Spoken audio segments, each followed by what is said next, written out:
Price Lord. கர்த்தர் நல்லவர், அவர் கிருபை என்றும் உள்ளது. இந்த நாளிலும் கூட Facebook வழியாக, யூடியூப் வழியாக பார்க்கிற ஒவ்வொருத்தரையும் கர்த்தராகிய இயேசுவின் நாமத்தில் உங்களுக்கு அன்பின் வாழ்த்துக்கள். செஞ்சேரி ஜெபவீட்டின் சார்பாக உங்களுடைய அன்போடு கூட வாழ்த்துகிறோம், வரவேற்கிறோம். கர்த்தர் தாமே உங்கள் யாவரையும் ஆசீர்வதிப்பாராக. இந்த பரிசுத்தமான இந்த ஓய்வு நாளிலும் கூட கர்த்தருடைய நாமம் மேம்படத்தக்கதாய் இதோ இன்றைக்கு அருமையான ஒரு வார்த்தையை நாம் தியானித்து நாம் ஜெபிக்க போகிறோம். இவ்வளவு நேரம் தேவ சமூகத்துல நல்ல ஆராதனை செஞ்சோம். கர்த்தர் நம்ம மத்தியில பெரிய காரியங்களை செய்து வந்தார். கர்த்தர் நம்ம மத்தியில ஆசீர்வாதம் உள்ள கரத்தை நீட்டினார். அதிகமா ஷேக் பண்ணாதம்மா.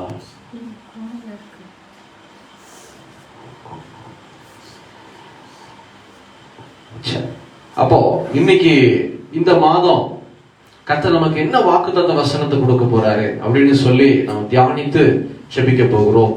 இந்த மாதம் என்ன மாதங்க? மே மாதம், வெக்கேஷன் மந்த் அப்படின்னு சொல்லுவோம். வெக்கேஷன் மந்த்னு சொல்றதெல்லாம் இல்லை, நம்ம செஞ்சுட்டோம் அந்த மாதிரி இல்லையா? இந்த மாசம் தான் பிள்ளைகளுக்கு லீவ். அத்தனை பேருக்கும் வெளியூர் போறது, உள்ளூர் வர்றது, அப்படியே டூர் எங்கேயாவது போயிட்டு வர்றது, அந்த மாதிரிலாம் இருக்கும். அந்த நாட்கள்ல கூட இந்த மே மாதம், இந்த வருஷத்தினுடைய 5வது மாதத்திலும் கூட கர்த்தர் நமக்கு விசேஷமாய் நல்ல ஒரு வாக்குத்தத்த வசனத்தை வைத்திருக்கிறார். அது என்ன வசனம் அப்படின்னு சொல்லி நம்ம தியானித்து நாம் ஜெபிக்க போகிறோம். எடுத்தவங்க வாசிக்கலாம். உபாகமம் 11ஆம் அதிகாரம் 27ஆம் வசனம். உபாகமம் 11:27 வாசி கேட்கலாம்.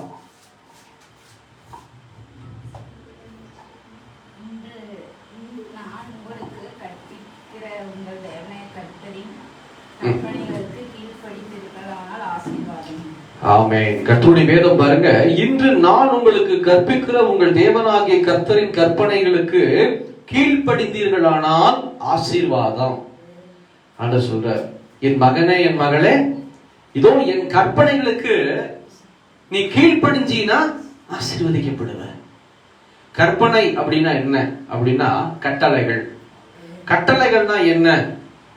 என்னங்க கட்டளை? கட்டளைன்னா என்ன சொல்லலாம்? கமாண்ட். எப்படி சொல்லலாம் கட்டளை? நீங்க சின்ன பிள்ளைகளை பார்த்து சொல்றீங்களா? உங்க பிள்ளைகளை பார்த்து எந்திரினா எந்திரி, பல்ல விளக்குனா பல்ல விளக்கு, கிளம்புனா கிளம்பிடணும் ஸ்கூலுக்கு. இல்லம்மா வயிறு வலிக்குதுமா, தலை வலிக்குதுமா, டே உன் வயிறு வலி தலைவலி தெரியும், எந்திரிச்சு கிளம்புவதில்ல, அப்படிதான் சொல்லுவாங்க. அதுதான் கட்டளை. கிளம்பு, போ, ஸ்கூலுக்கு போ, இல்ல சர்ச்சுக்கு வா, இதுதான் கட்டளை. இப்படிப்பட்ட கட்டளைகள் நிறைய வேதாகம புஸ்தகத்துல இருக்கு, பைபிள்ல இருக்கு. அப்போ இந்த வேத புஸ்தகத்துல கொடுக்கப்பட்டிருக்கிற கட்டளைகளுக்கு நாம் கீழ்ப்படிந்தோமானால் ஆண்டவர் சொல்றாரு, நீங்க ஆசீர்வாதம் பெறுவீர்கள். அப்போ ஒரு வசனத்தை நம்ம வாசி கேட்கலாம். உபாகமம் அதே 11ஆம் அதிகாரத்துல 26, 27 மற்றும் 28.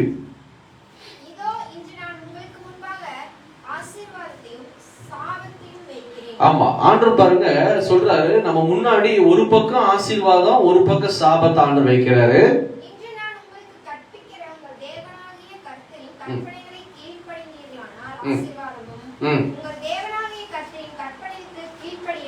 உங்கள் தேவனாகிய கர்த்தரின் கற்பனைகளுக்கு கீழ்ப்படியாமல் இன்று நான் உங்களுக்கு விதிக்கிற வழியை விட்டு விலகி நீங்கள் அறியாத வேறே தேவர்களை பின்பற்றினால் சாபம் வரும். இங்க ஆண்டவர் சொல்றாரு, நல்லா புரிஞ்சுக்குங்க. ஒரு பக்கம் ஆசீர்வாதம், இன்னொரு பக்கம் சாபம். ரெண்டையும் நம்ம முன்னாடி வைக்கிறார் ஆண்டவர். இந்த மாசம் ரெண்டையும் முன்னாடி வச்சு நீ எதை எடுக்கிறியோ ஆசீர்வாதம் உன்னை தேடி வரும், சாபம் உன்னை தேடி வரும். உன் கையில இருக்கு அப்படின்னு சொல்லி ஆண்டவர் நம்ம கையில கொடுக்கிறார். நம்ம தான் சூஸ் பண்ணணும். எப்படி சூஸ் பண்ணலாம் அப்படின்னா, ஆசீர்வாதத்தை எப்படி நம்ம எடுத்துக்கலாம் அப்படின்னா, அவருடைய கட்டளைகளுக்கு கீழ்ப்படிஞ்சு வாழ்ந்தோம் அப்படின்னா ஆசீர்வாதத்தை தேடி நம்ம போக வேண்டாம், நம்மை தேடி ஆசீர்வாதம் வரும். இன்னைக்கு நிறைய பேரு ஆசீர்வாதத்தை தேடி எங்கெங்கயோ போறாங்க. இங்க ஆண்டவர் சிம்பிளா வசனத்தை சொல்லி இருக்கிறாரு, ஆசீர்வாதத்தை தேடி எங்கேயும் போக வேண்டாம், என் கற்பனைகளுக்கு, என் வசனத்துக்கு கீழ்ப்படிஞ்சா போதும், நீங்கள் ஆசீர்வதிக்கப்படுவீர்கள். அப்படி வசனத்துக்கு கீழ்ப்படி இல்லைன்னா ஆண்டவர் சொல்றார், என் கற்பனைகளுக்கு கீழ்ப்படியாம என்னை விட்டு வேறே தேவர்களை வணங்கினா சாபம் வரும். வீட்டுல சாபம், செய்யற வேலையில சாபம், வியாபாரத்துல சாபம், சந்ததியில சாபம், சகலத்திலையும் சாபம் வரும்னு சொல்லி ஒரு சில சாபங்களையும் எழுதி வைத்திருக்கிறார் வேத புஸ்தகத்துல நம்முடைய ஆண்டவராகிய கர்த்தர். அப்போ என்னைக்குமே நம்ம தெரிந்து கொள்ளணும், கீழ்ப்படிஞ்சாதான் ஆசீர்வதிக்கப்படுவோம். ஒண்ணு இல்ல, இன்னைக்கு சின்ன பிள்ளைங்க இருக்கிறாங்க, உங்க வீட்டுல பிள்ளைங்க இருக்கிறாங்க, அவங்க கீழ்ப்படியிலைன்னா நீங்க ஏதாவது ஆசையை வாங்கி கொடுப்பீங்களா? சொல்லுங்க பாப்போம். நீங்களும் சின்ன பிள்ளையா இருந்திருக்கிறீங்க இல்லையா? நீங்க கீழ்ப்படியாம இருக்கும் போது உங்க அப்பா அம்மா உங்களுக்கு ஆசையா வாங்கி கொடுப்பாங்களா, இல்ல பா பிடிச்சு தலப்பா விருப்ப கொடுப்பாங்களா? கீழ்ப்படியும் போது எப்படி நடக்கும்? ஒண்ணு கேட்டா ரெண்டு கொடுப்பாங்க இல்லையா? ₹1 கேட்டிருப்பீங்க கடலை மிட்டாய் வாங்குறதுக்கு. ஆனா அவங்களுக்கு கீழ்ப்படிஞ்சு நீங்க வாழ்ந்தீங்கன்னா அவங்க என்ன செய்வாங்க? ₹2 கொடுப்பாங்க. இந்தா கடலை மிட்டாயோட வேற ஏதாவது எடுத்து நல்லா சாப்பிடும். ஏன்னா நீங்க அவங்களுக்கு கீழ்ப்படிஞ்சிருக்கிறீங்க. கீழ்ப்படியாத பிள்ளை போய் ₹1 கேட்டா என்ன நடக்கும் அப்படின்னா, எதுக்கு ₹1? என்ன பண்ண போற? என்னத்து நீ கிழிச்ச ₹1 வாங்குறதுக்கு? கேட்பாங்களா கேட்க மாட்டாங்களா? கேட்க மாட்டீங்க நீங்களா? எடுத்தோம் செல்லம் கொடுத்துருவீங்களா? அல்லேலூயா. நடக்குதா இல்லைங்களா? என்னங்க மௌனமா இருக்குறீங்க இன்னைக்கு? இன்னைக்கு குளிரா கூட இல்லை, வெயில் தான் பயங்கரமா இருக்குது. சீக்கிரம் முடிச்சிடலாம். சீக்கிரம் முடிச்சிருவேன். நீங்க வாய் தந்தா சீக்கிரம் முடிச்சிருவேன். அப்போ கீழ்ப்படிந்தால் ஆசீர்வதிக்கப்படுவோம், கீழ்ப்படினா சாபத்தை நாம் தேடிக்கொள்ளுவோம். பிரியமான ஜனமே, இங்க அதான் ஆண்டவர் சொல்றாரு, இந்த மாசம் என் மகனே என் மகளே என் கற்பனைகளுக்கு நீ கீழ்ப்படிஞ்சினா நீ ஆசீர்வதிக்கப்படுவ. சரி, இப்போ ஒரு சில பரிசுத்தவான்கள் நிறைய பேர் இருக்கிறாங்க, கர்த்தருடைய வார்த்தைக்கு கீழ்ப்படிஞ்சு வாழ்ந்ததுனால ஆசீர்வாதத்தை பெற்றுக்கொண்டாங்க. எப்படி அவங்க கீழ்ப்படிஞ்சாங்க, அவங்க கீழ்ப்படிஞ்சு வாழ்ந்ததுனால என்ன ஆசீர்வாதத்தை பெற்றுக்கொண்டாங்க அப்படின்னு சொல்லி ஒரு 2 பேரை மட்டும் நம்ம பார்க்க போறோம். அதுல முதல் காரியம் யார் அப்படின்னா, ஆதியாகமம் புஸ்தகம் திருப்பிக் கொள்ளலாம். ஆதியாகமம் 6ஆம் அதிகாரம் 8ஆம் வசனத்தை வாசி கேட்கலாம். ஆதியாகமம் 6ஆம் அதிகாரம் 8வது வசனம். நோவாக்கோ கர்த்தருடைய கண்களில கிருபை கிடைத்தது.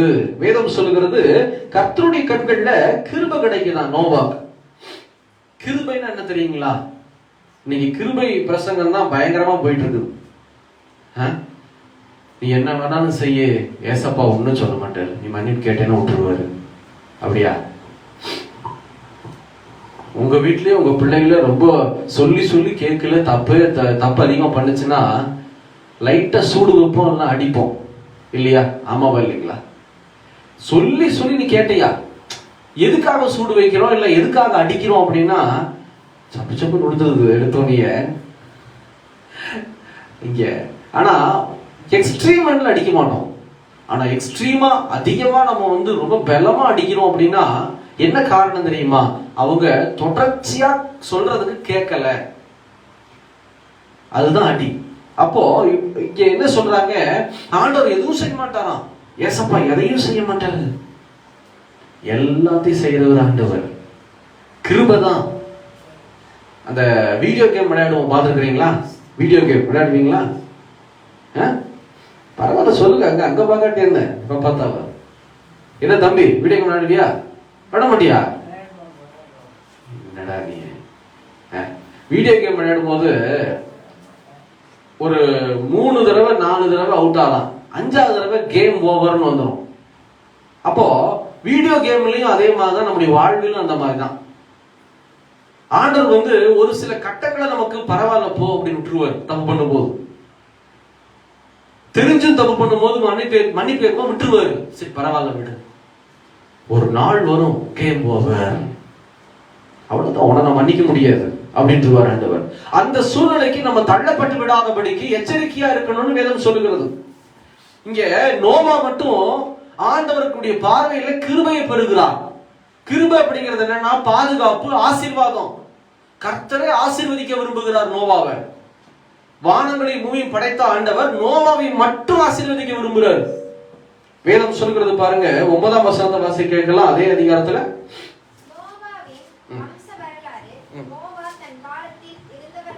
நோவா தன் காலத்தில் இருந்தவர்களுக்குள்ளே நீதிமானும் உத்தமனுமாயிருந்தான்.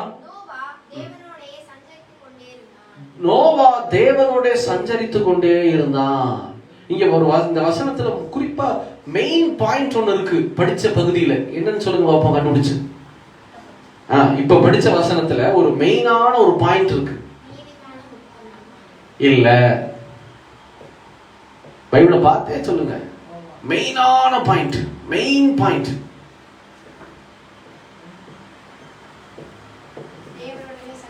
இல்ல, மெயின் பாயிண்ட். யாஷ்மின் கண்டுபிடிச்சு சொல்லுவா. இல்ல வேற ஏதாவது கண்டுபிடிச்சாலும் சொல்லுங்க. தெரியலையா? அங்க வசனத்துல என்ன போட்டிருக்கு? நோவாவின் வம்ச வரலாறுன்னு போட்டு, நோவா தன் காலத்தில் இருந்தவர்களுக்குள்ளே, அந்தந்த காலத்துக்கு அந்தந்த பாவம் இருந்திருக்குங்க. இன்னைக்கு ஒரு இடத்துல ஒரு 8 வருடத்துக்கு முன்னாடி ஒரு இடத்துல யூத் மீட்டிங், வாலிபர் கூட்டத்துக்குள்ள பிரசங்கம் பண்ணிட்டு கிளம்பி வெளியில வரும்போது ஒரு பையன் வந்தான், ஓடி வந்து, பிரதர் இந்த மாதிரி நீங்க நிறைய பரிசுத்தவான்களை குறிச்சு பேசுனீங்க. இல்ல, ஆனா அந்த பரிசுத்தவான்கள் ஆசீர்வதிக்கப்பட்டாங்க. ஓகே, அவங்க வாழ்ந்த காலம் என்ன, நாங்க வாழ்ற காலம் என்ன, இந்த காலத்துல எத்தனை பாவம் இருக்கு தெரியுங்களா அப்படின்னு சொல்லி என்கிட்ட அந்த பையன் விதண்டாவாதம் பேசினான். இன்னும் நான் மறக்கவே இல்லை. அதற்குரிய பதில் தான் இங்க இருக்கு. நோவா தன்னுடைய காலத்தில் வாழ்ந்த மனிதர்களுக்குள்ள அவன் பரிசுத்தமா வாழ்ந்தான். இந்த வசனம் ஏன் வாசிக்கிறேன் அப்படின்னா, நோவாவுடைய நாட்கள் ஏன் ஆண்டவர் குறிப்பிட்டு காமிக்கிறாருன்னா, முதல் உலக அழிவு நோவாவுடைய நாட்கள் நடந்துச்சு. ஒரு முழு உலகத்தையும் ஆண்டவர் அழிச்சு போட்டார். எப்படி தெரியுமா அழிச்சாரு? சர்வசாதாரணமா அழிக்கல. மேல இருந்தும் தண்ணி கொட்டுச்சு, கீழ இருந்தும் தண்ணி கொட்டுச்சு. ஊற்றுகள் எல்லாம் உடைக்கப்பட்டுச்சு, மேல இருந்து வானங்கள் உடைக்கப்பட்டுச்சு, மேகங்கள் உடைக்கப்பட்டுச்சு. தண்ணிய அதாவது பெரிய பக்கெட்ல புடிச்சு ஒரு தட்டி தட்டி உடைச்சு டப்புன்னு தெளிக்குதுன்னு வச்சுக்கோங்க, நம்மளால பொறுக்க முடியுமா? ஒவ்வொரு துளியா உழுகிறது வேற, மொத்தமா சாயறது வேற. அந்த மாதிரி ஒரு ஜல பிரளயத்தை ஆண்டவராகிய கர்த்தர் அந்த இடத்துல ஜனங்களுக்கு கொண்டு வந்து ஒரே அழிவை உண்டாக்குனார். ஏன்னா பாவம் பெருகிருச்சு, ஜனங்களுடைய பாவம் பயங்கரமா பெருகிருச்சு, கர்த்தருக்கு விரோதமாய் செயல்பட ஆரம்பிச்சுட்டாங்க. அந்த உலக அழிவிலும் கூட நோவாவுக்கு மாத்திரம் ஆண்டவர் கிருபையை கொடுக்கிறார். நோவாவுடைய குடும்பத்துக்கு மாத்திரம் கிருபையை கொடுக்கிறார். ஏன் அப்படின்னா, ஒரே ஒரு விஷயம், அவன் நீதிமானாகவும் உத்தமனாகவும் எண்ணப்பட்டான். எப்படி இவனால வாழ முடிஞ்சது? பக்கத்துல பாவம் நடக்குது. நம்ம என்ன பண்ணிக்கிறோம் தெரியுமா? ஒரே ஒரு வார்த்தை, சின்ன பிள்ளைகளாட்ட பூ பேசுவோம். ஏங்க சர்ச்சுக்கு வரல அப்படின்னா அது கூட பதில் வராது. வேற ஏதாவது ஒண்ணு கேட்டு வச்சுக்கோங்க, அவன் செஞ்சா நானும் செஞ்சேன், அவன் பேசுறான், நீங்க எதுவுமே அவனை பேசலீங்க, என்ன மட்டும் கேட்குறீங்க? சொல்லுவோமா சொல்ல மாட்டோமா? இன்னும் அந்த சின்ன பிள்ளைகள் ஆட்டம் பழக்கம் மாறவே மாறாது நமக்கு. இங்க வசனத்துல ஆண்டவர் என்ன சொல்றாரு? வெளிப்படுத்தல் 22:11 வாசி கேட்கலாம். வெளிப்படுத்தல் 22:11.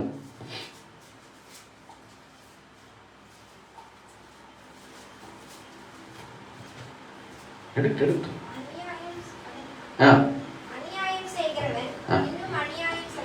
அநியாயம் செய்கிறவன் இன்னும் அநியாயம் செய்யட்டும், அசுத்தமாய் இருக்கிறவன் இன்னும் அசுத்தமாய் இருக்கட்டும்,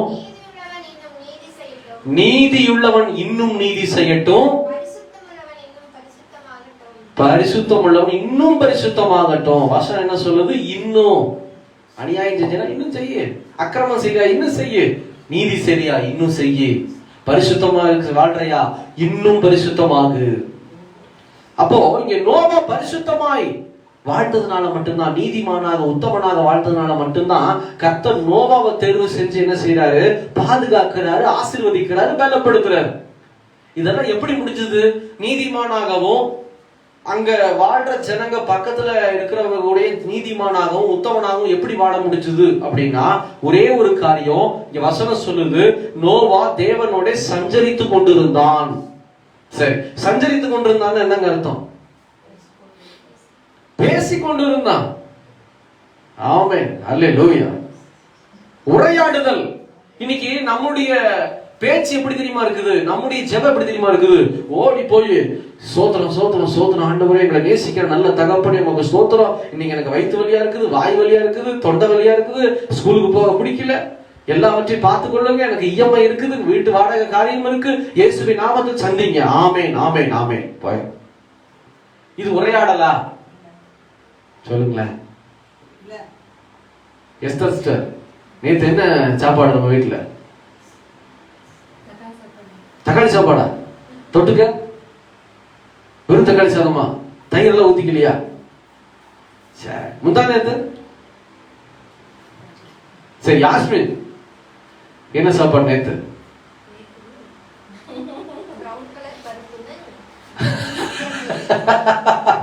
பிரவுன் கலர் பருப்பும் கீரை பொரியல். கொள்ளு கொள்ளுன்னு சொல்ல தெரியல. கர்த்தாவே, திருமணம் வாரம் முன்னாடி கத்துக்க. அங்க போய் பிரவுன் கலர் பருப்பு முடிஞ்சு போச்சு. அப்போ இதுதான் உரையாடல். நான் கேட்க எஸ்தர் சிஸ்டர் பதில் சொல்ல, யாஸ்மின் பதில் சொல்ல. இதுதான் உரையாடல். நம்ம என்ன உரையாடிட்டா இருக்கோம் ஆண்டவர்கிட்ட? இல்ல, போய் one way track, one way ரோட்ல போய் சொல்ற மாதிரி சொல்லிட்டு ஆண்டவர் என்ன சொல்றாருன்னே தெரிஞ்சுக்காம ஓடிடுறது. ஆமேன் ஆமேன் ஆமேன். கேட்டா நான் ஜெபம் பண்ணிட்டேன். எப்படி செஞ்சீங்க? ஜெபம் பண்ணி தாங்க செஞ்சேன், ஒண்ணும் நடக்கலீங்க. எப்படி நடக்கும்? எப்படி ஆசீர்வாதம் உண்டாகும்? அவரு சொல்லணும் இல்ல. இன்னைக்கு தக்காளி சாப்பாடுன்னு வாயில வந்திருக்குது, கீரை, அப்புறம் பிரவுன் பருப்பு. அந்த வாயிலிருந்து வரணும், ஆண்டவர் வாயிலிருந்து வரணும் வார்த்தை. கர்த்தருடைய வாயிலிருந்து ஒரு வார்த்தை வெளியே வந்துருச்சுன்னா அந்த வார்த்தை எப்படி தெரியுமா நடக்குங்க? அந்த வார்த்தை உங்களுக்கு செயல்பாடுகளை செய்யாம, உங்களுக்கு உண்டான ஆசீர்வாதங்களை கொடுக்காம அந்த வார்த்தை திரும்பி அவர்கிட்ட போகவே போகாது. அது நிறைவேறிட்டு தான் திரும்பி போகும். வந்தவே நிறைந்த வார்த்தை. அப்போ இது உரையாடல் அல்ல. இங்க நோவா செஞ்சதுதாங்க உரையாடல். பேசிக்கொண்டே இருந்த ஆண்டவரோடு கூட. எப்படி பரிசுத்தமா வாழ முடிஞ்சது அப்படின்னா, கர்த்தரோடு கூட அவன் பேசிக் கொண்டிருந்தபடியினால், தொடர்ச்சியா பேசிக் கொண்டிருந்தபடியினால் அவன் பரிசுத்தமாய் வாழ முடிந்தது அந்த பாவம் நிறைந்த உலகத்துல கூட. இன்னைக்கு ஒரு சகோதரி நான் பார்க்க போயிருந்தேன். இப்ப ஒரு சில மாதங்களுக்கு, ஒரு வருஷத்துக்கு முன்னாடி அவங்க வீட்டுல ஜெபம் நடக்கும் ஒவ்வொரு வாரமும். 1.5 வருஷத்துக்கு முன்னாடி ஒரு செய்தியை நான் கேட்டேன். என்னன்னா, நான் உங்ககிட்ட சொல்லியிருக்கேன்னு நினைக்கிறேன், புகையிலையா போயிலையான்னு தெரியல, புகையில அதை சுருட்டி வாயில வைக்கிற பழக்கம். அந்த புகையிலைய தான் எலி வரக்கூடாதுன்னு கார்ல எல்லாம் சொருகி வைப்பாங்க. அந்த ஸ்மெல்லுக்கு எலி வராதான். ஆனா அந்த சகோதரி அந்த புகையிலையை தூக்கி வாயில சுருட்டி இந்த பல்லுக்கு நடுவில் உள்ளுக்குள்ள வச்சுக்குவாங்க. காட்டு வேலை செய்யறவங்க அதை வச்சுட்டு நைட்டு படுத்து தூங்கிடுவாங்களாம். இல்லைன்னா அவங்களுக்கு தலைவலியே வந்துருமா. நான் சொன்னேன், திருவிருந்தும் ஒரே வாயில வாங்குறீங்க, இதையும் ஒரே வாயில பண்றீங்க, ஏசப்பான்னு ஒரே வாயில கூப்பிட்டுக்கிறீங்க, எப்படி சிஸ்டர்? விடுங்க தயவு செஞ்சுன்னு சொல்லிட்டு அட்வைஸ் பண்ணி வசனத்தை சொல்லிட்டு போயிட்டேன். ஒரு 10 நாள் 15 நாள் 20 நாள் கழிச்சு நான் கேட்கிறேன், சிஸ்டர் என்ன புகையில வைக்கிறீங்களா வாயில? ஆமாங்க பாஸ்டர். என்னங்க சொல்றீங்க அப்படின்னா, முடியலீங்க, 15 நாள் தாக்கு பிடிச்சங்க. 15 நாளைக்கு மேல காட்டுல வேலை செஞ்சுக்கிட்டு இருக்கேன். என் பக்கத்துல நிக்கிறவ இந்த புகையில என்ன நினைப்பாங்கன்னா, பேப்பரை இங்க சுருகி வச்சிருப்பாங்க. அம்மாக்கு தெரியும், பேப்பர்ல சுருட்டி உள்ள வச்சிருப்பாங்க. எடுத்தா சல்லுன்னு இந்த பேப்பர் ஒரு சத்தம் எடுத்தோடனே எனக்கு அப்படியே சொல்லு ஒழுகிடுச்சு. எடுத்து அவ சுருட்டி வாயில வைக்கிறத பார்த்தோன்னே எனக்கு கை காலம் நடுக்கமாயிடுச்சு. அதனால நான் என்ன பண்ணிட்டு அவர்கிட்ட ஒண்ணு வாங்கி வாயில வச்சுட்டேன். இது எப்படி ஆட்கொள்ளுது பாத்தீங்களா? முடியல. ஏன்னா பாவம் நிறைந்த உலகம். பக்கத்துல ஒருத்தவங்க செய்யும் போது நம்மளும் அந்த பாவத்தை செஞ்சிருவோம். கேட்டா அவங்க செஞ்சாங்க, என்னால முடியல, நானும் சாப்பிட்டுட்டேன், நானும் செஞ்சுட்டேன். நீங்க ஒரு வீட்டுல ஃபாஸ்டிங் பிரேயர் போட்டோம்னு வச்சுக்கோங்க, முழு உபவாசம் ஜெபம். அந்த குடும்பத்துல ஒருத்தர் மட்டும் சாப்பிட்டுறாங்க அவங்க முன்னாடி, எப்படி இருக்கும்? அது வகை வகை சிக்கன், மட்டன், பிரியாணி, அது இதுன்னு வச்சு யாஸ்மினை மட்டும் ஃபாஸ்டிங் போட்டுட்டு மற்றவங்க எல்லாரும் சாப்பிட்டா அவ எப்படி இருக்கும்? இல்ல, அப்பா வெளியே போயிட்டாரு, அம்மாவும் பையனை மட்டும் வெளுத்து கட்டுறாங்க உட்கார்ந்து இவன் முன்னாடி. அவன் என்ன பண்ணுவா? போங்கடா ஃபாஸ்டிங் ஆகுது இதாவது. இதுதான் டெம்டேஷன் சொல்லுவாங்க. பக்கத்துல பார்க்கிறவங்க பக்கத்துல செய்யற காரியத்தை நமக்கு ரொம்ப பிடிச்சிருந்ததுன்னா நம்ம விட முடியாது, பாவத்தை செஞ்சிருவோம், கர்த்தருக்கு விரோதமான காரியங்களை செய்திருவோம். கேட்டா அவங்கள மட்டும் கை காட்டிடுவோம். தவறு. என் ஆண்டவர் சொல்றாரு, பரிசுத்தம் உள்ளவன் இன்னும் பரிசுத்தமாகு. நீ ஏன் பாக்குற? அந்த காரியத்தை பார்த்தா கூட நமக்கு உணர்வு வரக்கூடாது. அப்படின்னா ஒரே ஒரு காரியம், தேவனோடு சஞ்சரிக்கிற ஒரு உறவு நமக்கு அதிகமா இருக்கணும். பக்கத்துல இருக்கிறவங்க சாப்பிட்டாலும் நம்ம சாப்பிடக்கூடாதுன்ற ஒரு செல்ஃப் கண்ட்ரோல் எப்ப உருவாகும்னா, ஆண்டவரோடு உரையாடும் போது, பேசும்போதுதான். அதுதான் உண்மை. இன்னைக்கு நிறைய நேரம் நான் யோசிப்பேன். ஒரு நாள் ஒரு சில உபவாச நாட்கள்ல முதல்ல டீ குடிக்க மாட்டேன், ஆரம்ப நாட்கள்லாம். இப்போ ஏதாவது காஃபியோ இல்லை டீயோ குடிக்கும் போது நானே சொல்லிக்குவேன், பேக்கரிக்கு போனேன்னா சாப்பிடக்கூடாது, எதுவும் சாப்பிடக்கூடாது அப்படின்னு. நான்சி அதிக வேலை செய்யறதுனால வீட்டில் டயர்ட்ல ஒரு வடையை சாப்பிட்டுருவா. பார்க்கவே மாட்டேன், இப்படியே உட்காந்துருப்பேன். அப்பா எனக்கு ஒரு வடை வேணும்ப்பா, நீயே போய் வாங்கிக்க. ஏன்னா அது கையில தொட்டா நமக்கு உளுந்து வடைனா உசுறு இல்லை. மறக்கவே முடியாது. 2020 டிசம்பர் இவங்க அத்தை வீட்டுல அப்பா உளுந்து வடையை போட்டு தந்தாங்க. நான் 8 வடை 10 வடை சாப்பிட்டுதான் இங்கிருந்து கிளம்புனேன். காலையில விருந்தே உளுந்து வடையும் அந்த பாயாசமும் தான். அப்போ திரும்பவே இல்லை. கருக்கு முறுக்கு சாப்பிட்றேன். நான் ஏன் சந்தோஷமா, எனக்கு பசிக்கு நான் சாப்பிட்றேன், உபவாசம் சாப்பிட்றா கரெக்டா இருக்கணும் அப்படின்னா திரும்பி பார்த்துட்டு ஒரு கண்ணுல ஒரு பார்வை பார்த்துட்டேன் கோபத்துல. அந்த பார்வை நேரம் வடைக்கு போயிடுச்சு. அது பார்த்தா கிறிஸ்பியா அப்படியே மொறுன்னு பொன் கலர்ல இருக்குது. ஆஹா முடியலையே. நானும் சத்தமா அண்ணன் ஒரு வடை. அப்பதான் நான் யோசிச்சேன், இது எப்படி ஆரம்பத்துல நான் இருக்கும்போது யார் சாப்பிட்டாலும் சாப்பிட மாட்டேன், டீயே குடிக்க மாட்டேன், தண்ணியும் குடிக்க மாட்டேன், பஸ்லயும் போய் உபவாசம் பண்ணி ஜோம் பண்ணிட்டு ஒரு சில இடத்துல முடிச்சுட்டு வந்துதான் சாப்பிடுவேன். இன்னைக்கு எனக்கு ஏன் முடியல அப்படின்னு சொல்லி பார்த்தா, என்னை நான் பார்க்கிறேன், தேவனோடு சஞ்சரிக்கிற உறவு எனக்கு குறைந்து விட்ட காரணத்தினால் பக்கத்துல பார்த்தோன்னு அப்படி துடிச்சிருது, வாயெல்லாம் எச்ச ஊறிடுது. இதுதான் காரணம். பக்கத்துல ஒருத்த பாவம் செய்யறான்னா நம்மளும் பாவம் செய்யறோம், அதே தப்பு பண்றோம்னா ஒண்ணு காரணம் என்ன தெரியுமா? நாம் தேவனோடு உறவாடுகிற உறவு கம்மி ஆயிடுச்சு. எப்படி உறவாடலாம்னா, வேதத்தை நல்லா தியானிச்சு அன்பா ஜெபிக்கணும், ஆண்டவர்கிட்ட வசனத்தை நேசிச்சு ஜெபிக்கணும். வசனத்தை நேசிக்காம ஏனோ தானோன்னு வாசிச்சுட்டு ஜெபம் பண்ணோம் அப்படின்னா நோவாவை போல நம்ம கிருபையை பெற்றுக்கொள்ள முடியாது. உலகமே அழியுது, நோவாக்கு மட்டும் ஒரு ஸ்பெஷல் ட்ராக் ஆண்டவர் போடுறாரு. என் கண்ணில் கிருபை பெற்றுக்கொண்ட நீயும் உன் குடும்பமும் ஒரு சில வாயில்லா ஜீவன்களும் காப்பாற்றப்படுவீங்க. சரி ஆண்டவரே, என்ன செய்யணும்? ஒரு பெரிய பேழையை கட்டு. பேழை என்பது ஷிப், கப்பல். ஒரு பெரிய கப்பலை கட்டு. அந்த கப்பலுக்குள்ள எல்லாவற்றையும் நான் சொல்றதெல்லாம் செஞ்சு நீ உள்ள போய்க்கோ, கதவை நான் சாட்டிடுறேன். 40 நாள் வரையிலும் கனமழை பெய்தது. உலகத்தில் இருக்கிற அத்தனை ஜீவ ஜந்துகளும் மனுஷர்களும் அழிந்து போனார்கள். ஆனா இவங்க மட்டும் பாதுகாக்கப்பட்டாங்க. வசனம் பாருங்க, அந்த 22ஆம் வசனத்தை வாசி கேட்கலாம். ஆதியாகமம் 6ஆம் அதிகாரம் 22ஆவது வசனம்.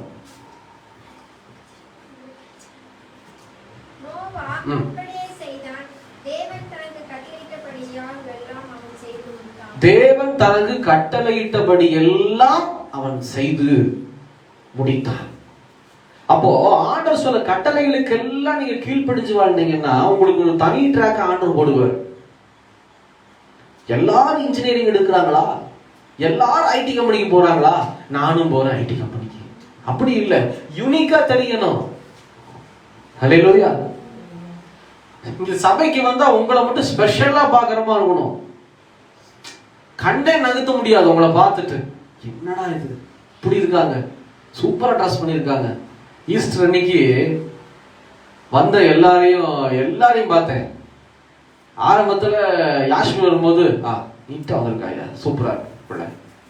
அடுத்தது பார்த்தா யாஸ்மின் டவுன் ஆயிட்டு. யாருன்னு பார்த்தா இந்த பாப்பா தான். எங்க அந்த செயின் எல்லாம் நீங்க காணோம், பிடிக்க வச்சுட்டாங்களா? என்னங்க நீங்க இந்த வீட்டுக்கு போயிட்டு போட்டோ ஜூம் பண்ணி பார்த்தேன் இந்த குட்டிய. அப்போ இந்த சபையில எல்லாரும் கண்ணை மறைச்சிட்டாங்க. இந்த பாப்பா மட்டும்தான் கண்ணுக்கு ஸ்பெஷலா தெரியுது. எத்தனை தங்கம் இந்த பக்கம் இருந்தாலும் வைரம் ஒன்ன நடுவில் வச்சு பாருங்க, இந்த வைர கல்லு ஜொலிக்கிறது நம்ம கண்ணுக்கு அங்கதான் போகும். ஆமாவா இல்லையா? அந்த மாதிரி நோவா கர்த்தருக்கு கீழ்ப்படியும் போது அத்தனை ஜனக மத்தியில நோவா மாத்திரம் தான் ஆண்டவருக்கு ஸ்பெஷலா தெரியாது. நீங்க ஆண்டவருக்கு ஸ்பெஷலா தெரியணும். அப்போ கர்த்தருக்கு நீங்க ஸ்பெஷலா தெரிஞ்சிட்டீங்கன்னா உங்களுக்கு ஒரு நல்ல வேலை ஆண்டவர் கொடுப்பார். காலேஜ் முடிக்கிறீங்களா, கட்டளைகளுக்கு கீழ்ப்படிஞ்சு வாழ்றீங்களா ஆண்டவருக்கு, உங்களுக்கு என்ன தெரியுமா செய்வாரு? மற்றவங்க செய்யற வேலையை விட தனியா ஒரு வேலை இருக்கும். அந்த வேலையில உயர்வு, ஆசீர்வாதம், சமாதானம். பக்கத்துல இருக்கிறவன் பார்த்தா 12 மணி நேரம் 15 மணி நேரம் மூக்கு அப்படியே தலையை உடச்சிட்டு உட்காந்துருப்பான். நீங்க அசால்ட்டா ஒரு 6 மணி நேரம் உட்காந்து அவன் வாங்குற சேலரி விட டபுள் மடங்கு சேலரி வாங்கி போயிட்டு இருப்பீங்க. அதுதான் ஸ்மார்ட் ஒர்க்கர். அல்லேலூயா. அதுதான் ஸ்மார்ட் ஒர்க்கர். அதுதான் ஆசீர்வாதம். 10 மணி நேரம் 12 நேரம் மண்டையை உடைச்சிட்டு உட்காந்து இன்னைக்கு பாத்தீங்கன்னா அந்த ஒர்க் ஃப்ரம் ஹோம் கொடுத்துட்டு பெரிய பாடா போச்சு. மனைவிமார்களுக்கெல்லாம் பெரிய சஞ்சலமா போச்சு. குழந்தைகளுக்கு அதை விட மோசமா போச்சு. ஐயோ எங்க அப்பா வீட்லயா இருக்காரு, நான் இங்க ஓடுற வழியில. குழந்தைங்கன்னா வீட்டுல சத்தம் போடுங்க. இங்க ஒர்க் ஃப்ரம் ஹோம் ஆச்சே, ரூம் அடைச்சிட்டு உட்காந்து உள்ள மீட்டிங் போயிட்டு இருக்கோம். அந்த நேரத்துல உட்காந்து மனைவி சீரியலும் பார்க்க முடியாது, குழந்தைங்க கத்தவும் முடியாது. கத்துனா வெளியே வந்து சத்தம் போடாது, வெளியே போய். அந்த பிள்ளை கேட்குது, ஏமா அப்பா எப்பமா ஆபீஸ் போவாரு? மனைவிய ஐய நையி நையி நையி நையுங்கிறான் எங்க வீட்டுக்காரன். ஒண்ணும் முடியல. 10 மணி ஆச்சுன்னா டீங்கிறான், 11 மணி ஆச்சுன்னா காஃபி, 12 மணி ஆச்சுன்னா சாப்பாடு. அங்கேயே கூட கொடுக்கணுமா சூடா? எப்படி இருக்கும்? டைமுக்கு கேட்டாங்கன்னா என்ன பண்ணுவீங்க? பிச்சுக்க மாட்டீங்க. இந்த மாதிரி நிறைய வீட்டுல ஓடிக்கிட்டு இருக்குது. ஆனா 15 மணி நேரம் அந்த மனுஷனும் மட்டும் மண்டையை உடைச்சு வேலை செய்யறது மட்டும் இல்லாம கூட இருக்கிற மனைவியும் மண்டையை உடைச்சு நைட்டு 10 மணிக்கு எல்லாம் சமைச்சிட்டியா, எல்லாத்தையும் இங்க வந்து 11 மணிக்கு வச்சுட்டு தூங்கு. என்னது? சில வீடுகள் நடக்குது. இன்னும் ஒர்க் ஃப்ரம் ஹோம் எல்லாம் நிறைய பக்கம் ஓடிக்கிட்டு இருக்கு. பாவங்க, உண்மையிலே பாவம். அந்த குடும்பமே அல்லாடுது இதனால. அப்படி இருக்கும்போது நான் என்ன சொல்றேன்னா, ஸ்மார்ட் ஒர்க்கரா இருக்கணும், ஹார்ட் ஒர்க்கர் வேண்டாம். ஆண்டவர் வந்து கர்த்தருக்கு நீங்க கீழ்ப்படிஞ்சு வாழ்ந்தீங்கன்னா ஏசப்படையமா செய்வாரு, உங்களை ஸ்மார்ட் ஒர்க்கரா மாத்திடுவாரு. ஸ்மார்ட் ஒர்க்கர் அப்படின்னா வெறும் 5 மணி நேரம் 6 மணி நேரம் வேலை இருக்கும். ஆனா 15 மணி நேரம் வேலை செய்யறவங்களுக்கு ஈடா உங்களுடைய வேலை இருக்கும். உங்களுக்கு அது அலுப்பு தெரியாது. 2வது, உங்க சம்பளத்திலும் டபுள் மடங்கு ஆசீர்வாதத்தை ஆண்டவர் கொடுப்பார். ஒரு தனி வழி ஆண்டவர் உங்களுக்கு கொடுப்பார், தனி ட்ராக் ஆண்டவர் கொடுப்பார். அதுதான் ஆசீர்வாதம். இன்னைக்கு நீங்க நிறைய பேரோட ஒப்பிட்டு பார்க்கவே கூடாது. ஐயோ இவங்க நல்ல கம்பெனில வேலை செய்யறாங்கப்பா, இவங்க நல்லா இருக்கிறாங்க. இல்ல, நான் ஆண்டவரோடு உரையாடி கொண்டிருக்கிற எனக்காக என் ஆண்டவர் எனக்கு தனி ட்ராக்க வச்சிருப்பாரு. என்னை ஆசீர்வதிப்பார், என்னை தேற்றுவார். நீங்க சொல்லணும் ஆண்டவர்கிட்ட, ஆண்டவர் ஆசீர்வதிப்பார். இன்னைக்கு ஒரு சில டைம்ல நான் யோசிச்சு பார்ப்பேன், என்னடா இது, நம்ம ஊழியம் வேற மாதிரி இருக்குது, மற்றவங்க ஊழியம் வேற மாதிரி இருக்குற, முட்டி மோதி எல்லாம் ஊழியம் செய்யறாங்க, நமக்கு வேற மாதிரி இருக்குது. கர்த்தருடைய கிருபை கிருபை. அவங்க எங்கெங்கயோ போய் கிராமப்புறங்கள்ல நிறைய இடங்களுக்கு போய் ஊழியம் செஞ்சுட்டு வருவாங்க. அப்பதான் அவங்கள வந்து நிறைய பேருக்கு தெரியும். நான் ஒரு இடத்துல ஒரு சில இடங்களுக்கு போனேன்னா, இது பெருமைக்காக சொல்ற தேவனுடைய பிச்சை, கர்த்தருடைய கிருபை, என்னை தாழ்த்துக்கிறேன். இந்த மீடியா மினிஸ்ட்ரி மூலமா போய் பார்த்தோம்னா, பிரதர் உங்களுக்கு தெரியும் பிரதர், நான் பார்த்துருக்கிறேன் பிரதர், வீடியோ நாங்கள் டெய்லி பார்ப்போம். நான் எனக்கு யாருன்னே தெரியாது, ஆனா அவங்க என்ன பண்றாங்க, என்னை பார்த்துருக்குறாங்களாம், ஆண்டவருடைய வார்த்தை என் மூலமா கேட்டுருக்குறாங்களாம். அப்ப எனக்கு ரொம்ப சந்தோஷமா இருக்கும். அப்பா, இது புரியுதுங்களா? ஹார்ட் ஒர்க்கருக்கும் ஸ்மார்ட் ஒர்க்கருக்கும் வித்தியாசம் தெரியுதா? இது என்னால் உண்டானதல்ல, இது தேவனுடைய ஈவு. கர்த்தர் ஒவ்வொருத்தருக்கும் ஒவ்வொரு ட்ராக் வச்சிருப்பாரு. அதை விட்டுட்டு நம்ம ஆண்டவர்கிட்ட கேட்காம அப்படியே ரொம்ப ஹார்டா ரொம்ப கடினமாய் வேலை செய்யும் போது பலரை பார்க்க முடியாது. நீங்க ஆண்டவர் பாதத்துல உட்கார்ந்து, என் பிள்ளைக்கு நான் என்ன செய்யணும், பக்கத்து வீட்டுல அவங்க பிள்ளை வந்து இன்ஜினியரிங் படிச்சிருப்பா, எம்பிபிஎஸ் படிச்சிருப்பா. என் பிள்ளையும் எம்பிபிஎஸ் தான் படிக்கணும், என் பிள்ளையும் இன்ஜினியரிங் தான் படிக்கணும். கேட்டா எங்க சொந்தக்கார பிள்ளை படிச்சு வெளிநாட்டுக்கு போயிட்டா. ஒண்ணும் இல்லைங்க, வெளிநாடு போகணுங்கிறது உங்க ஆசை. உங்க பிள்ளை வெளிநாடு போகணும்னு உங்க ஆசை. உங்க பிள்ளை 2 லட்சம் சம்பாதிக்கணும்னு ஆசை. அதுக்காக போய் அவனுக்கு பிடிக்காத எம்பிபிஎஸ்ல, அவளுக்கு பிடிக்காத இன்ஜினியரிங்ல, அவளுக்கு பிடிக்காத ட்ராக்ல அவளை துணிச்சு பாத்தீங்கன்னா ஆசீர்வாதம் பெற முடியாது.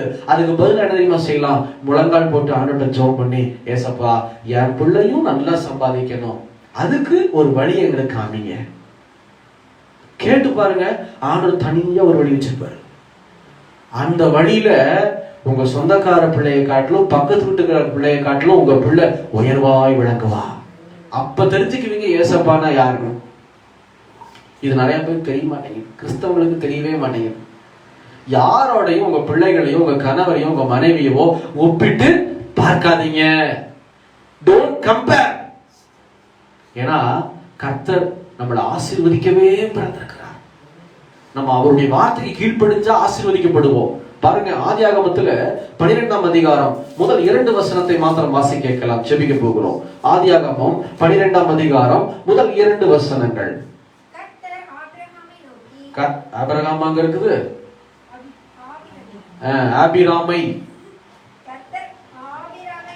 ஆபிராமை நோக்கி நீ உன் தேசத்தையும் உன் இனத்தையும்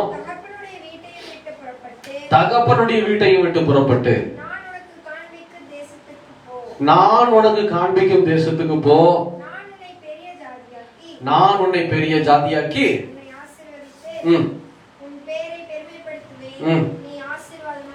நீ ஆசீர்வாதமா இருப்ப. நான் உங்ககிட்ட ஒரு கேள்வி கேட்கிறேன், யாஸ்மின்ட்டே கேள்வி கேட்கிறேன். என்ன கேள்வினா, அந்த 2 வசனத்தை வாசிச்ச யாஸ்மின் அவர்களே, இதுல எது கட்டளை, எது ஆசீர்வாதம், எது கமாண்ட், எது பிளஸிங்? இல்ல 1 2 அப்படி சொல்லு. எது கட்டளை? கட்டளைன்னா எது இந்த 2 வசனத்துல? 1 2? முதல் வசனம் கட்டளையா, 2வது வசனம் கட்டளையா? 2வது பிளஸிங், ஆசீர்வாதம். அப்போ இங்க ஆண்டவர் என்ன சொல்றாரு? நீ ஆசீர்வாதமா இருப்பாய். யார? ஆபிராமை பார்த்து ஆண்டவர் சொல்றாரு, உன் சந்ததி ஆசீர்வதிக்கப்படும், உன் குடும்பம் ஆசீர்வாதமா இருக்கும், உன் பேரை பெருமைப்படுத்துவேன், நீ ஆசீர்வாதமா இருப்ப. எப்போ?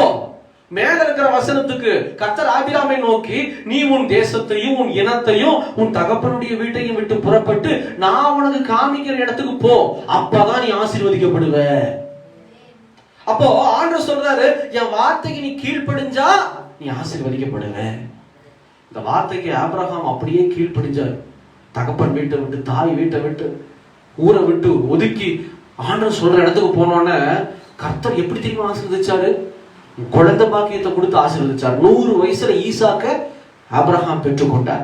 குழந்தை பாக்கியத்தின் ஆசீர்வாதத்தையும் பெற்றுக்கொண்டார், பொருளாதார ஆசீர்வாதத்தையும் பெற்றுக்கொண்டார். எப்படி தெரியுமா? பொருளாதார சர்வ சாதாரணமான பொருளாதார ஆசீர்வாதம் இல்லைங்க. ஒரு நிலம் வாங்குறோம், 1 ஏக்கர் நிலம் 2 ஏக்கர் நிலம் வாங்குறோம். எதுக்கு வாங்குவோம்? 1 ஏக்கர் 2 ஏக்கர் இல்ல ஒரு 10 சென்டோ விடுங்க, ஏதோ ஒரு நிலம், காலி நிலம் வாங்குறோம். எதுக்கு வாங்குறோம் சொல்லுங்களேன்? என்ன மாதிரி உட்கார்ந்துருக்காங்க, கத்திக்கிட்டு இருக்கிறோம். ஒரு நிலம் வாங்குறோம். எஸ்தர் சிஸ்டர் நீங்களே சொல்லுங்க சிஸ்டர். வா, நீ பேர சொல்லி கூப்பிடணும், நாளைக்கு நான் வரமாட்டேன். என்ன சிஸ்டர், ஒரு நிலம் வாங்குறீங்க, எதுக்கு நிலம் வாங்குவோம்? சும்மா சொல்லுங்க, எதுக்கு நிலம் வாங்குவோம்? என்ன நிலத்துல பண்ணுவோம் சொல்லு தம்பி? வீடு கட்டுவோம் இல்லையா? வேற என்ன பண்ணுவோம் நீங்க சொல்லுங்க சிஸ்டர்? விவசாயம் பார்ப்போம். வேற என்ன செய்வோம்? வாங்கி கட்டி விற்போம், அதையும் செய்யலாம் இல்லையா? வாங்கி கொஞ்ச நாள் வச்சு வித்தோம்னு வச்சுக்கோங்க, இன்னும் லாபத்தை பார்க்கலாம். 1 வருஷம் 2 வருஷம் 5 வருஷம் கழிச்சு வித்தோம்னா வாங்குறது ஒரு விலையா இருக்கும், விற்கிறது போது ஒரு நல்ல விலையா போகும், அது கூட விலை வாங்குவோம். ஆனா இங்க ஆபிரகாம்ங்கிற ஒரு மனுஷன் நிலத்தை வாங்குறாரு. எதுக்கு தெரியுமா? தன் மனைவி இறந்துட்டா சாராள். தன் மனைவிய புதைப்பதற்கு கொகை தேடுறாரு. அந்த கொகை ஒரு நிலத்துக்கு நடுவுல இருக்குது. ஆபிரகாம் சொல்றாரு, இந்த நிலத்தையே நீ விலைக்கு வாங்கிரு. எப்படிங்க ஒரு பிணத்தை புதைக்கிறதுக்கு, ஒரு பிணத்தை வைக்கிறதுக்கு நிலம் வாங்குறாங்கன்னா எவ்வளவு பெரிய ஆளா இருப்பாங்க. வீடு கட்டுறதுக்கு வாங்கல, அங்க வீடு கட்டி விக்கிறதுக்கு வாங்கல ஆபிரகாம். அங்க ஒரு விவசாயம் பண்றதுக்கு ஆபிரகாம் நிலத்தை வாங்கல. தன் மனைவியாகிய சாராளை புதைப்பதற்காகவே அங்க ஒரு தனிப்பட்ட ஒரு மனுஷன் ஒரு நிலத்தை வாங்குகிறான். அந்த அளவுக்கு என் தேவன் ஆபிரகாமை உயர்த்தி வைத்திருக்கிறார். ஆசீர்வாதம்னா பயங்கரமான ஒரு ஆசீர்வாதம். கல்லறை வாங்குறதுக்கு ஆசீர்வாதம். இன்னைக்கு ஒரு திருச்சபைக்கு கல்லறை வாங்க முடியல, அல்லாடுறாங்க தெரியுமா? திருப்பூர் பாஸ்டர்மார்கள் எல்லாம் போய் கலாட்டா பண்ணி கலெக்டரேட் ஆபீஸ் முன்னாடி ஒரு சில வருஷங்களுக்கு முன்னாடி நின்று, எங்க சபைக்கு கல்லறை வேணும், எங்க ஜனங்களை நாங்க எங்க புதைப்போம் அப்படின்னு சொல்லி ரொம்ப கலாட்டா பண்ணி வாங்கினாங்க. இன்னைக்கு சிஎஸ்ஐ சபையில பாருங்க, நாங்க இருக்கிற சபையில கல்லறை இருக்கு, ஆனா இடம் இல்ல, ஃபுல்லா நம்பிருச்சு. குடும்ப கல்லறை மாத்திட்டாங்க. கீழே என்னுடைய பெரியமாவை நாங்க 2018 வச்சோம். அதுக்கப்புறம் என்னுடைய தாயார் தவறின போது அதே குழியை தோண்டி அவங்களுக்கு மேல எங்க அம்மா வைத்திருக்கிறோம். எங்க குடும்பத்துக்கு அதுதான் வச்சுட்டாங்க. இப்போ ஹல்லேலூயா, சாமுவேலுடைய குடும்பத்துக்கு அந்த ஒரு இடம் கல்லறை, அந்த இடத்தை நீங்க பயன்படுத்திக்கணும். ஏன்னா இங்க இடம் இல்ல. ஆனா இங்க மனுஷன் பாருங்க, தனிப்பட்ட மனுஷன் பிரைவேட் ஜெட் வாங்கினா எப்படி இருக்கும்? இன்னைக்கு நிறைய பேர் பிரைவேட் ஜெட் வச்சிருக்காங்க. ஆமாவா இல்லைங்களா? 1-2 பேர் இல்ல, நிறைய பேர், ஏகப்பட்ட பேர் பிரைவேட்டா ஜெட் வச்சிருக்காங்க. டக்குன்னு டிராவல் பண்ணி அங்க இங்க போறதுக்கு. புரியுதுங்களா? ஏரோப்ளைன், தனி ஏரோப்ளைன் வச்சிருக்காங்க. நம்ம கார் வச்சிருக்கோம்ல தனிப்பட்ட முறையில, பைக் வச்சிருக்காருல்ல பல்சர் பைக், அந்த மாதிரி பிளைட் வச்சிருக்காங்க. அப்போ அவங்க எவ்வளவு தூரம் ஆசீர்வதிக்கப்பட்டிருப்பாங்க. அப்படிதான் ஆபிரகாம் ஆசீர்வாதத்தை பெற்றுக்கொண்டார். ஏன் நான் சொல்றேன்னா, ஆபிரகாம் கர்த்தருக்கு கீழ்ப்படிஞ்சபடியினால் அவ்வளவு பெரிய ஆசீர்வாதத்தை ஆபிரகாமும் சரி நோவாவும் சரி பெற்றுக்கொண்டாங்க. இப்ப நீங்க சொல்லுங்க, நீங்க ஆண்டுக்கு கீழ்ப்படிஞ்சா எவ்வளவு ஆசீர்வாதத்தை வாங்கிக்கலாம்? உங்களுடைய சந்ததியில் ஆசீர்வாதம், பொருளாதாரத்தில் ஆசீர்வாதம், பாதுகாப்பு. எல்லாரும் அழிஞ்சு போனாங்க, நோவா மட்டும் அழியல. கர்த்தர் பாதுகாத்து ஆசீர்வதித்தார். இந்த ஆசீர்வாதம் எல்லாம் எத்தனை பேருக்கு வேணும்? கையில வைத்துக்கு பார்ப்போம். நான் ஆசீர்வதிக்கப்படணும். அல்லேலூயா. அப்படியே கண்களை மூடி ஜெபிக்கலாம் தேவ சமூகத்துல. கண்களை மூடி தலைகளை தாழ்த்தி ஒரே நிமிடம் ஹல்லேலூயா, ஹல்லேலூயா.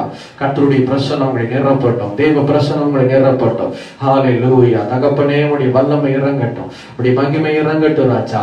ஹல்லேலூயா, ஹல்லேலூயா, ஹல்லேலூயா. ரகதனமான ஷபதனி ஹந்தர துடகன நகதனி ஹந்தர துடி ஹதுரிக்க பலவரவா.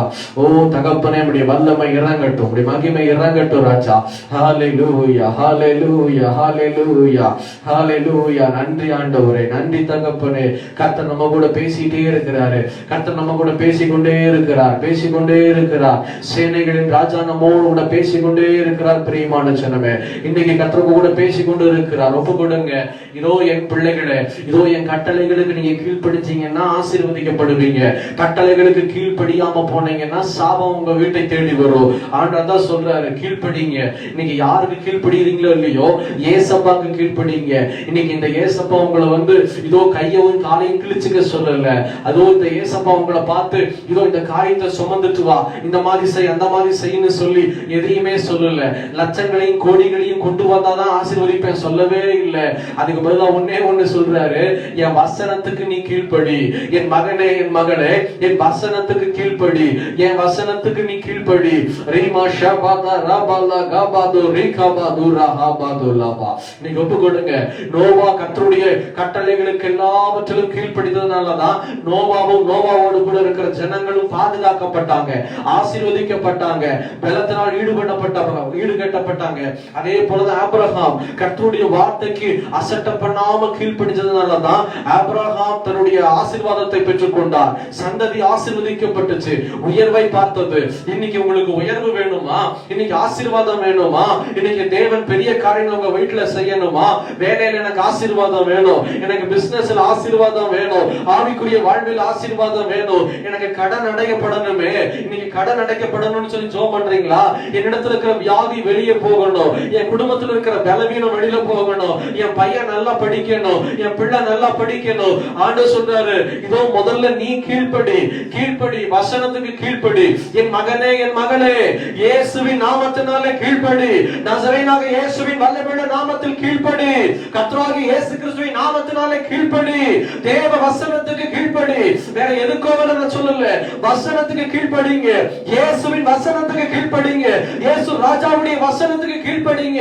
வசனத்துக்கு கீழ்ப்படிய கீழ்ப்படிய பிசாசு பயப்படுவான், வசனத்துக்கு கீழ்ப்படிய கீழ்ப்படிய பொல்லாத சத்துரு ஓடுவான், வியாதிகள் வெளியேறும், பலவீனங்கள் மாறும், கட்டுகள் உடைக்கப்படும், காயங்கள் ஆற்றப்படும், கலக்கங்கள் வெளியேறும், பயங்கள் மாறும், விசுவாசங்கள் எல்லாம் மாறி போய் தேவன் புது விசுவாசத்தை ஏற்படுத்துவார். இதோ இன்னைக்கு ஒப்பு கொடுங்க, நோவாவை போல, இன்னைக்கு ஆபிரகாமை போல, தானியேலை போல, எலியாவை போல ஆண்டவருக்கு கீழ்ப்படிஞ்சு வாழ்ந்தீங்கன்னா கர்த்தர் உங்களுக்கு கேடகமா இருப்பார். சேனைகளின் ராஜா உங்களை ஆசீர்வதித்து உயர்த்துவார், உங்களை பலப்படுத்துவார். உங்களுடைய கர ஆளுகை செய்யட்டும், உங்களுடைய கரம் பலப்படுத்துவார். ஆண்டவரே, உங்க வார்த்தையை கேட்டு யாரெல்லாம் விசுவாசிச்சாங்களோ அத்தனை பேரையும் கர்த்தர் ஆசீர்வதிங்க, அத்தனை பேரையும் கர்த்தர் பலப்படுத்துங்கப்பா. உங்க கிருபை நிரப்பட்டு பாதுகாக்கட்டும். துதிகன மகிமையெல்லாம் மொக்கையர் எடுக்கிறோம் இயேசுவின் நாமத்தில் பிதாவே, ஆமென், ஆமென்.